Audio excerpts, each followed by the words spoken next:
유리가 아픈으로 전 돈을 모으지 못합니다. 동물병원 치료비와 수술비 때문입니다. 유리가 아프지 않도록 치료를 받고 건강할 수 있는 건 어떤 것과도 바꿀 수 없는 소중한 일이며 참 감사한 일입니다. 하지만 치료 후 결제 영수증이 두려운 것도 사실입니다. 이 영수증은 제 생계를 위협하는 시한폭탄 같이 느껴집니다. 그건 제가 절대 거절할 수 없는 폭탄입니다. 유리와 함께하는 시간은 제겐 세상 어떤 것과도 바꿀 수 없기 때문입니다. 이 시간을 연장할 수 있길 항상 바랍니다. 동물병원 비용은 내가 직접 지불해보거나 지불한 사람한테 직접 들어야만 알 수 있습니다. 이건 제 블로그 댓글창에 비용 문의 글들인데요. 블로그 댓글 혹은 카페 쪽지 기능을 이용해 주로 동물병원 비용 정보를 주고받습니다. 그런데 때론 비용을 지불하면서 이 금액이 합리적인 금액인지 알 수 없어 답답하고 의구심이 들 때도 있습니다. 그래서 우리가 직접 동물병원 비용을 공유해서 먼저 비용을 예측하고 대비하고자 네이버 카페를 개설했습니다. 앞으로 동물병원 치료비를 일일이 검색하고 묻고 기다리고 하지 않고도 알 수 있길 희망합니다. 우리 같이 잘 만들어봐요. 뒷얘기는 다음 6가지입니다. 타임라인을 남겨놓으니 원하시는 부분만 시청하셔도 좋습니다. 올해부터 동물병원 진료비 사전 개시, 공시제와 관련해 정부가 세부 기준을 마련하고 있습니다. 일부 진료 비용을 병원 내부나 홈페이지에 미리 게시해야 합니다. 사전 게시 항목은 초, 재진료, 입원비, 백신 접종비, 전열구 검사비 및 판독료, 엑스레이 촬영비와 판독료입니다. 이 비용들을 농식품부가 조사하여 지역별로 최저, 최고, 평균, 중간 비용을 공시할 예정이라고 합니다. 농림축산식품부 사이트에서 23년 6월부터 볼 수 있다고 합니다. 그럼에도 제가 동물병원 비용을 공유하는 카페를 개설하는 이유는 보호자들이 정말 부담스러워하는 동물병원비는 수술비, CT와 MRI 촬영비, 약값 그리고 암 치료비 같은 생명을 위협하는 질병의 병원비이기 때문입니다. 그래도 진료비와 입원비 등의 전국 평균값을 알 수 있고 병원 내부에 비용이 안내되어 있다면 매우 편할 것 같습니다. 스텝 1 가입. 카페에 가입을 하시면 우리 아이 소개 게시판에서 반려하시는 아이를 소개합니다. 양식에 맞춰서 작성하면 됩니다.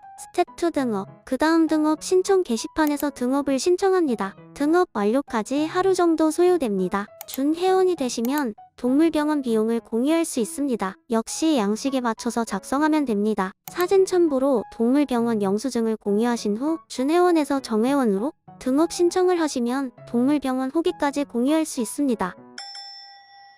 유리가 앓고 있는 혹은 앓았던 병은 7가지입니다. 슬개골 탈구, 심장병, 요실금, 빈혈. 현재 앓고 있는 병입니다. 방광결석, 구강종양, 비장종괴. 앓았던 병이며 현재 추적 관찰 중에 있습니다. 2011년생 12살 치고 병이 많은 편이지만 유리보다 더 아프고 병원비 지출이 더 많은 보호자도 계실 겁니다. 또 유리도 10살까지는 큰 병치레가 없었던 걸 보면 나이 들기 전까지는 알 수 없는 것도 같습니다. 한 달에 드는 병원 약값은 대략 14만원입니다. 그중 12만원은 평생 먹어야 하는 약입니다. 종양, 종괴로 인한 치료비로는 2022년 한 해에만 600만원 이상이 들었습니다. 5월에서 7월, 2달간 쓴 금액입니다. 이 중 162만원은 종양으로 평생 내에 접종해야 하는 주사 비용입니다. 최근에 혀 밑에 또 다른 구강 종괴가 의심되어 조직 검사를 받았는데요. 조직 검사 비용만 52만원이 나왔습니다. 결과는 좋아서 다행입니다. 8가지 영양제를 먹고 있습니다. 한 달에 15만원입니다.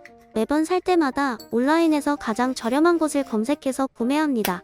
정가로 구매할 경우 금액은 1.5배에서 2배까지도 늘어납니다.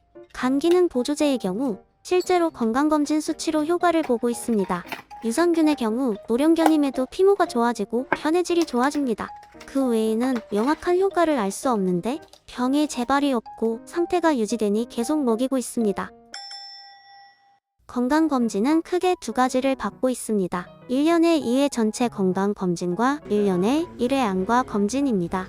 전체 건강검진의 경우 세부 항목에 따라 비용 차이가 큽니다. 전 1회에 최소 20만원에서 40만원까지 지불한 경험이 있습니다. 병원비가 저렴하다고 무조건 좋은 병원이라는 의미는 아닙니다. 그리고 병원마다 비용이 편차가 있을 수밖에 없다는 것도 인정합니다. 하지만 우리는 반려견이 아프다는 사실만으로도 힘든데 비용에 대해 아무것도 모른 상태에서 영수증을 마주한다면 더 힘들 겁니다. 그리고 이런 정보의 불평등이 우리 반려견을 키우는 걸 더 힘들게 만들고요. 그래서 이 병원은 수술비가 왜 비싸고 저 병원은 왜 저렴한지, 그리고 이런 종류의 병은 어느 정도의 비용이 드는지 대략적으로라도 알게 된다면 금전적 그리고 심리적인 대비를 하는데 상당한 도움이 될 것 같습니다. 다행히도 농림축산식품부에서 올해부터 일부 항목에 대해선 비용을 게시하고 중대 진료 예산 비용은 사전에 안내하도록 의무화하는 등 동물 의료 정책을 마련하는 데 노력하고 있습니다. 그러나 아직 수술비나 CT, MRI 촬영비 그리고 암 치료비와 같이 고가의 진료 비용과 약값을 사전 게시하는 정책 도입은 쉽지 않을 것 같습니다. 그래서 우리끼리라도 비용과 진료 후기를 공유한다면 좋을 것 같다는 생각이 들었습니다. 전 작년에 유리가 흑색종이라는 희귀한 질병에 걸렸을 때 정보가 너무 없어서 힘들었던 경험이 있습니다. 치료 비용뿐만 아니라 치료할 수 있는 병원과 예후에 대한 정보까지 적어서 심리적으로 많이 힘들더라고요. 아마 데이터가 많이 모일수록 저뿐만이 아닌 참여하는 모든 분들께 도움이 될 거라고 생각합니다. 같이 잘 키워봐요. 가자 유리야.